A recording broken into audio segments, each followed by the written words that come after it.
정부가 어제 청해 부대를 호르무즈 해협에 독자 파병하기로 했습니다. 작전 지역을 확대해서 호르무즈 해협까지 활동 범위를 넓힌다라는 건데요. 한시적이고 한국군의 독자적 활동이라는 점을 정부는 강조를 했습니다. 이에 대해 미국과 이란의 반응도 나왔습니다. 미국은 환영한다라고 얘기를 했고요. 이란은 호르무즈 해협에 외국 군대 선박이 오는 것은 반대한다라고 하며 우려를 표했습니다. 한국 국내에서도 참성과 반대 목소리가 굉장히 열띠고요. 이게 치열하게 논쟁이 벌어지고 있는데 이와 관련해서 전문가를 모시고 우리가 어떻게 이 사안을 바라봐야 될지 얘기를 들어보도록 하겠습니다. 국회 국방위원회 소속 김종대 정의당 의원 전화 연결되어 있습니다. 의원님 안녕하세요. 네, 안녕하세요. 예, 어저께 굉장히 바쁘셨죠? 여기저기 계속 나오시더라고요. 아니, 보통 난리가 아니에요. 난데없이 마른 하늘에 날벼락이지 그래. 예. 이렇게 공론화 과정도 없이 갑자기 그럽니까? 아니 그래서 이게 기사화돼서 언론에 나온 것도 약간 의아했어요. 안규백 의원 국방위원장한테 갑자기 브리핑하면서 이게 나와가지고 원래 엠바고가 걸려 있었는데 이것도 잘 안 지켜지고 우여곡절이 좀 있었습니다. 나는 이번에 정부의 의사결정 방식이라든가 예. 그것을 발표하는 형식 또 어떤 공론화 과정 없이 전격적으로 이루어진 점 이런 점들을 보면은 상당히 우려가 됩니다. 얼마 전까지만 해도 신중하게 하겠다. 또 미국의 국익과 한국의 국익은 다르다. 이거 강경화 외교부 장관 말이거든요. 예. 근데 미국 한번 갔다 오더니 갑자기 분위기가 바뀌고 이렇게 될 수가 있는 거냐. 이 점에서는 저는 상당히 우려를 표방하지 않을 수가 없어요. 파병 같은 국가 중대사를 말이죠. 그렇군요. 좀 하나하나씩 짚어봐야 되는데 일단 네. 정의당의 입장에 대해서 좀 저희가 질문을 정확하게 드려야 될 것 같아요. 정의당은 지금 파병에 대해서 반대를 하는 것이 맞죠? 맞습니다. 예. 그리고 이 사안은 국회에 투표를 통해서 결정을 해야 된다 이렇게 생각하시는 것도 맞는 거죠? 당론이죠? 그렇습니다. 그게? 그렇군요. 네. 자, 그러면은 지금 왜 반대를 하시는 건지, 왜 이번 이 파병 결정에 대해서 반대를 하는 건지에 대해서 의원님 개인 생각과 정의당의 입장 같이 설명해 주셔도 될 것 같습니다. 이건 상식인데요. 예, 예. 우리가 통상 한번 파병의 역사를 보자고요. 예. 베트남전 파병이라든가 이라크, 아프간 이렇게 파병할 때마다 어느 지역에 얼마만한 군대를 보내가지고 무슨 목적으로 군사 작전을 할 것이냐.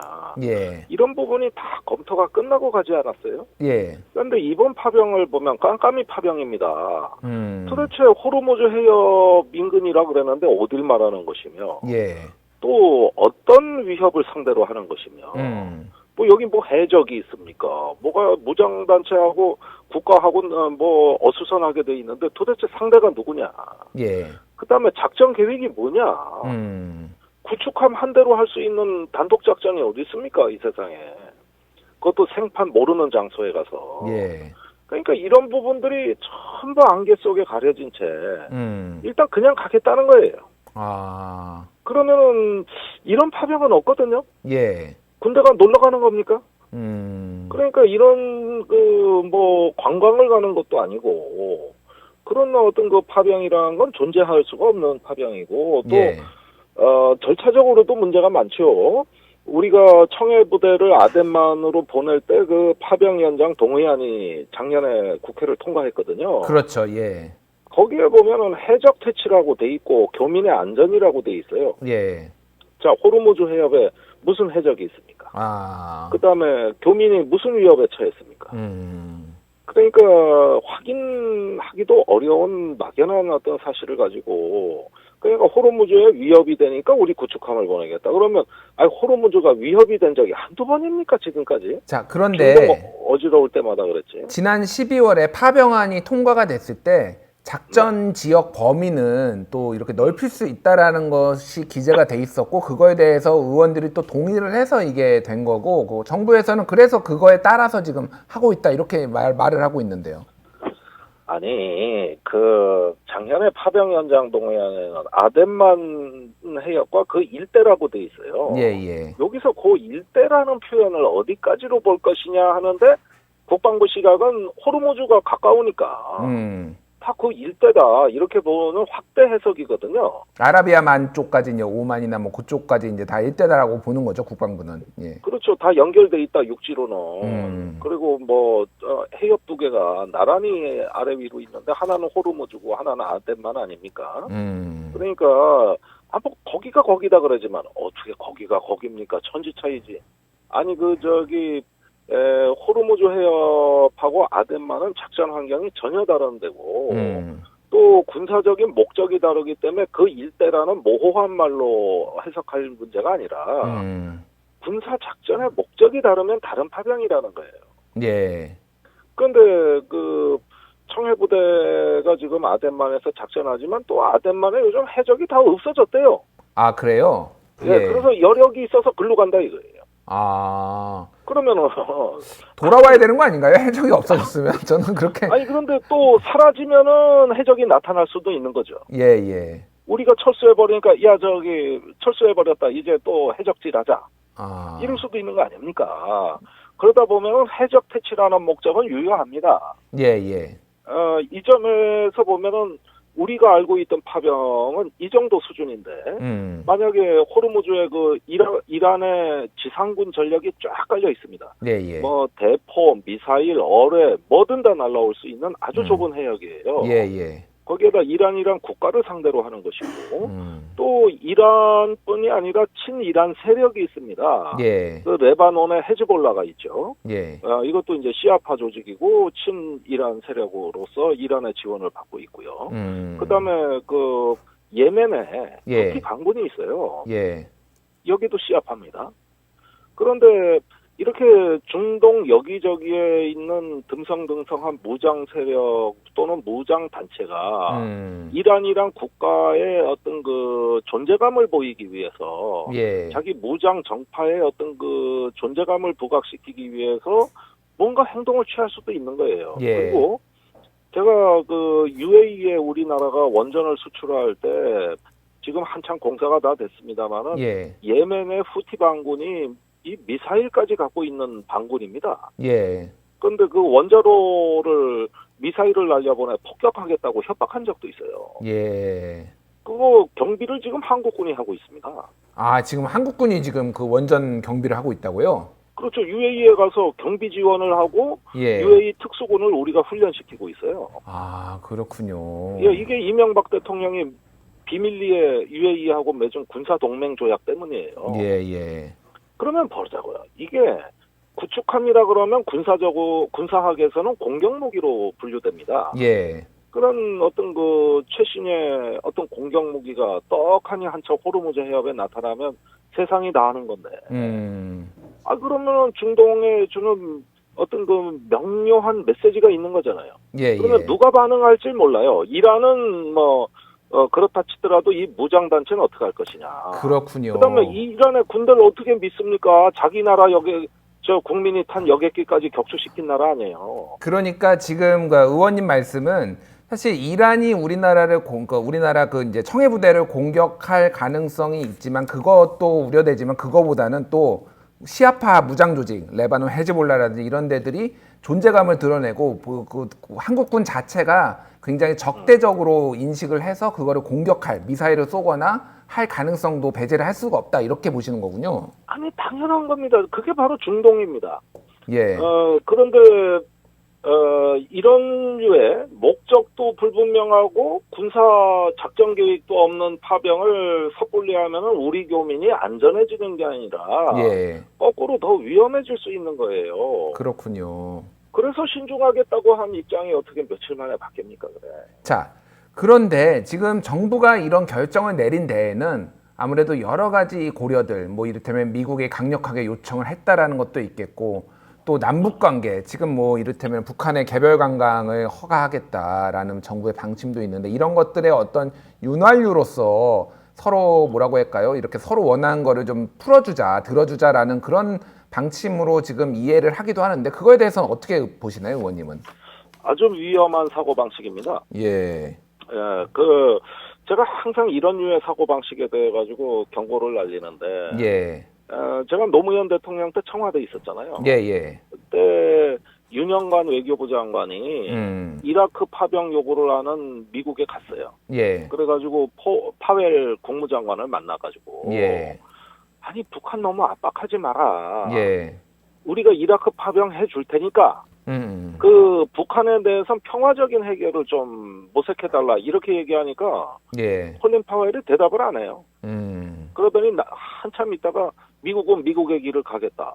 파병 문제를 가지고 흥정하거나 거래하지 말자.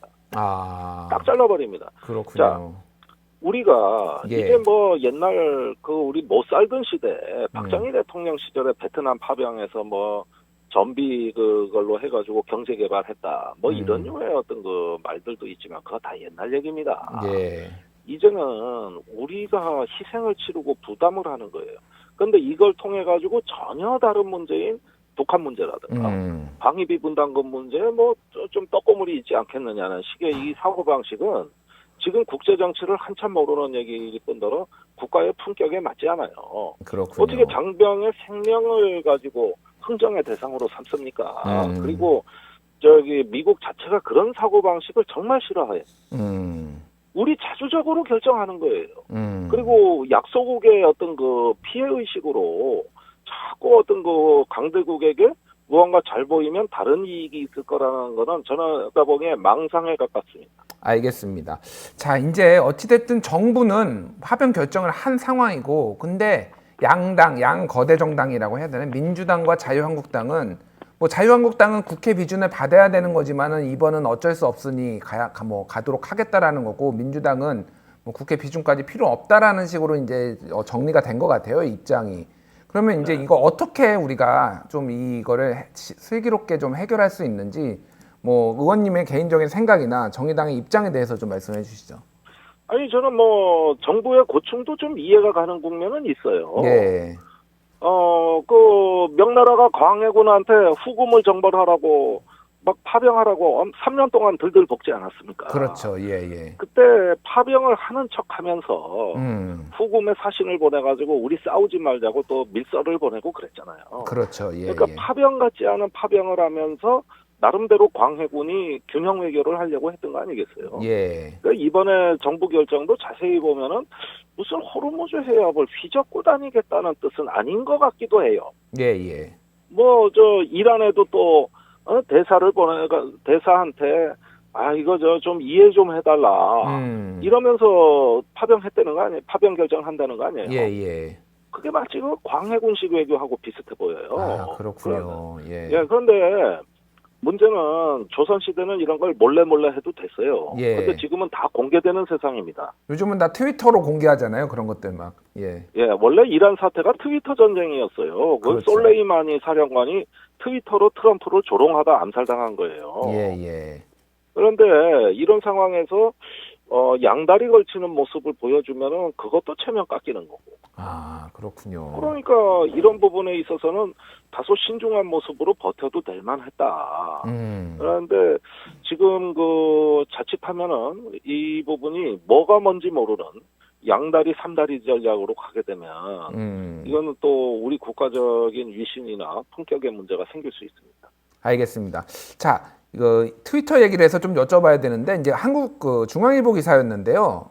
이란 외무부 대변인이 트위터에 한국 국방부는 페르시아만의 역사적인 명칭조차 알지 못하면서 무슨 지식과 정당성으로 군대를 보내는가라는 글을 올렸다라는 게 이게 나왔는데요, 기사가. 이게 사실이고, 이게 사실이라면 왜 이런 거를 이란에서 올린 건가요? 자, 이란이 예. 그 어떤 나라냐 하면은 더 300영화를 보면은 그 스파르타군 300명이 페르시아 대군하고 싸우잖아요. 그렇죠. 예. 그 페르시아가 지금 이란이에요. 맞습니다. 예. 그 이란은 전사의 DNA로 수천 년간 유전이 되어온 국가입니다. 예. 이 나라하고 싸우면 안 돼요. 그 페르시아만이라는 어떤 그 해협은 말하자면 어떤 국제 항해 자유가 보장되는 공해상이고 사실은 여기에 이란의 군사력이 가장 밀집된 최고의 민감한 수역이면서 더군다나 우리하고 우호 관계를 유지해온 이란이 통제하는 이란의 영향권에 깊숙이 들어간 해협이거든요. 그러니까 이란은 이걸 공해로 보지 않고 자기네 근해 또는 내해로 볼 가능성이 크다고 봐야 되겠습니다. 예. 여기서는 자기네 국가 이익이 핵심적이고 결정적이라고 보고 여기에서 어떤 그 주권을 행사할 가능성이 있는 해협이에요. 근데 미국이 오면은 감히 못 건드렸죠. 예. 그러나 미국의 부름을 받고 오는 한국과 일본 같은 나라 만만하다고요.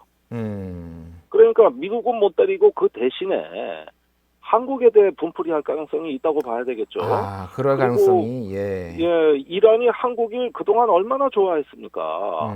그 대장금 나올 때 시청률이 90%입니다. 예. 그리고 그 주인공 이영애 씨는 이란 훈장도 받았잖아요. 예, 예. 한류를 얼마나 좋아하고 한국을 사랑하는데, 아이, 우리한테 이렇게 기분 나쁘게 할 수 있냐. 이런 어떤 역사적이고 문화적인 것도 좀 봐라. 예. 아, 뭐 그런 얘기 아니겠어요? 알겠습니다. 예. 아무래도 정부가 고심 끝에 결정을 내린 것이고, 뭐, 이런 반대 여론도 사실은 경청을 해서 좀 지혜롭고 슬기롭게 정부가 헤쳐나가야 될 것 같고요. 마지막으로, 이게 이제 이번 돌아오는 총선에도 어떤 이슈가 될지, 그리고 정의당이 이렇게 강경하게 반대를 하는 거는 어떻게 보면은, 민주당과의 차별화를 위해서 이렇게 강경하게 나오는 건지 좀 여쭤보고 싶은데요. 이게 뭐 총선 이슈까지는 안 되기를 바랍니다.